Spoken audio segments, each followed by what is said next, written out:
Hi, this is Mike from ZodiacRevisited.com. Today in this video I'm going to take you through using the Zodiac Killer Cipher Generator. As you can see on this page, the Cipher Generator has 4 different sections. The first is the message area where you put the message that you want to have enciphered. The second is this control section, which controls the various different inputs that affect the generation of the cipher. The last 2 sections are output areas. One is the generated cipher area, and then the second is the processed plain text area. So the plain text is essentially the deciphered cipher. That'll have all of the spaces and punctuation, etc. removed. So the easiest way to show you how this works is to go ahead and do an example.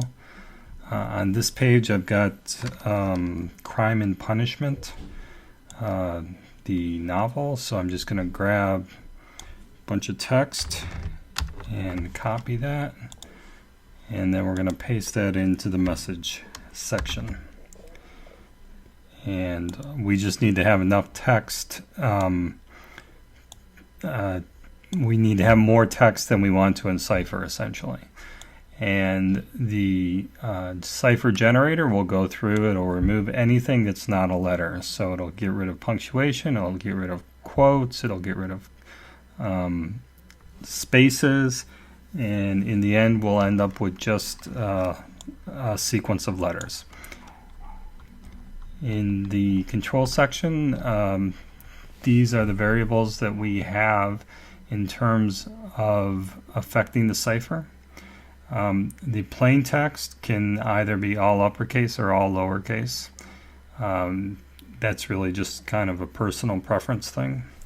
The output can either be numerical or ASCII.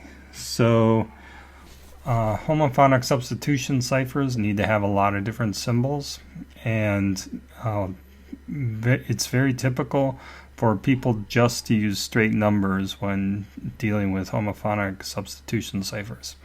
And in some sense, that's, in my opinion anyway, the easiest way to think about it. But at the same time, another convenient and as we'll see, more compact way to represent the cipher is to actually use printable ASCII characters. And those are the 2 choices that you have here, either numerical or ASCII. We have a couple of preset configurations, one for the 408 and one for the 340. And then also you can use your own custom configuration. So let's look at the 408 configuration. The first primary variable is the cipher length.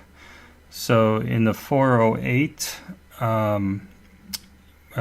we have 17 columns, and the way that the current cipher lengths are calculated is that we assume the cipher content will extend at least into the first character of the last row, and therefore in the case of the 408 the length would be 392.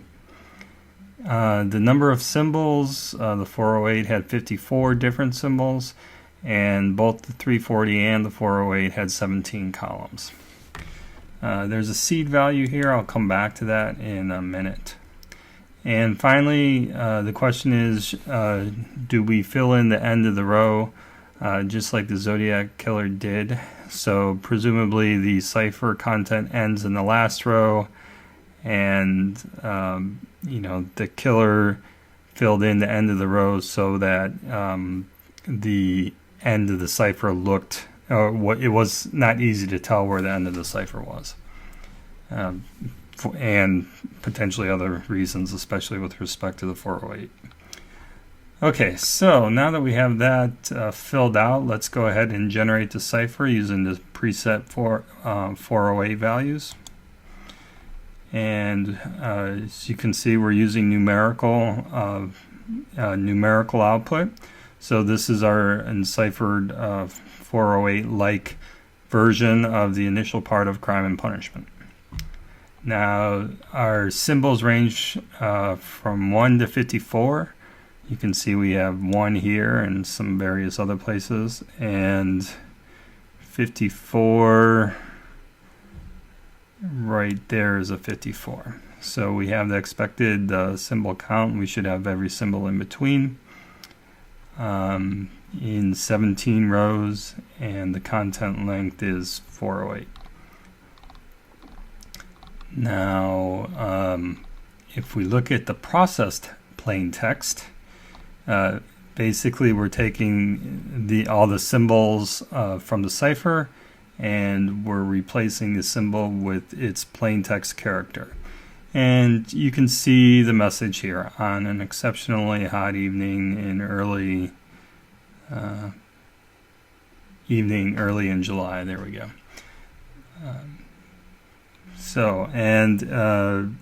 Also you can tell that the cipher ends probably with this tick, and then that these remaining characters are actually random characters that are chosen to fill in the last row to the end of the row.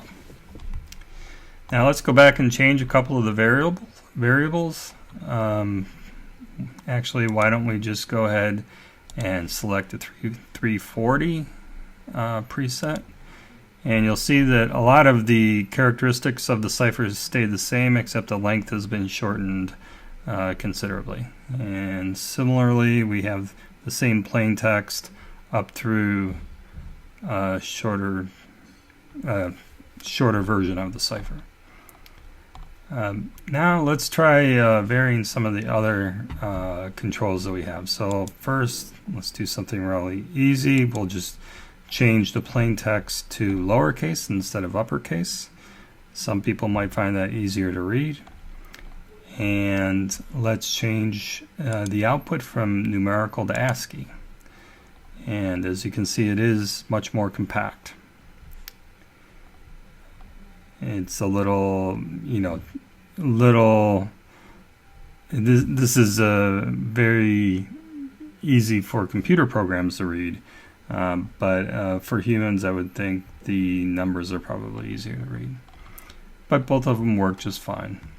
As you can see, for the 340, we have a cipher length of 324, number of symbols 63, and again, the columns are 17.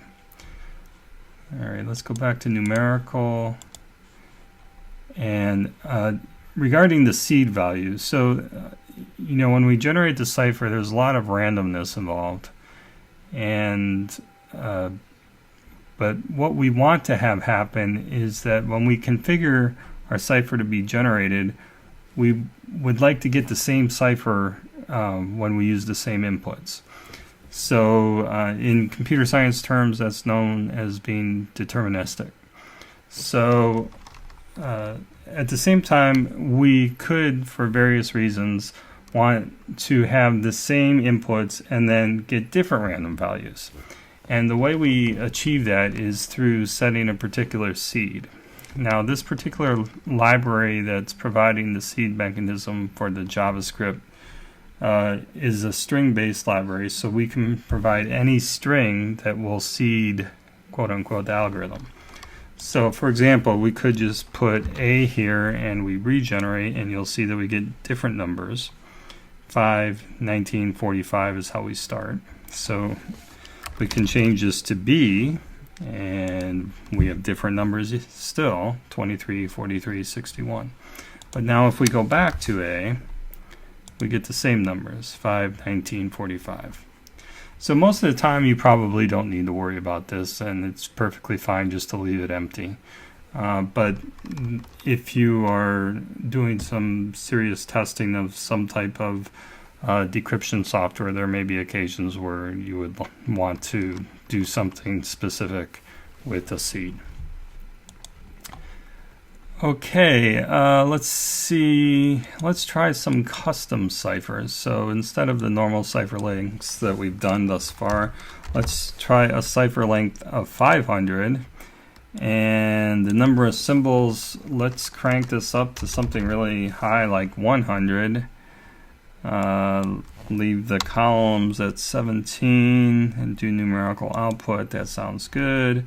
And you can see we have much longer output here, and we have a 100 there, and we have a 1 here. Perfect. Now, interesting thing happens if we click over to ASCII and try to do the same thing. We'll get an error because, as it turns out, this particular program only has 91 printable ASCII characters available. So if you try to use more than 91 symbols and you select ASCII, it will not be able to do it. I can't quite remember if I'm using all the printable ASCII or if I might have left a couple out for certain reasons. But let's take this number of symbols and reduce it down to 91, and now we're able to generate the output. Okay, so I think that covers all of the different aspects of using the Zodiac Killer Cipher Generator. As I mentioned, this can be very useful for testing and evaluating cipher decryption software, and potentially other things if you just want to generate your own cipher. Thank you for watching, and be sure to visit zodiacrevisited.com. Thank you. Goodbye.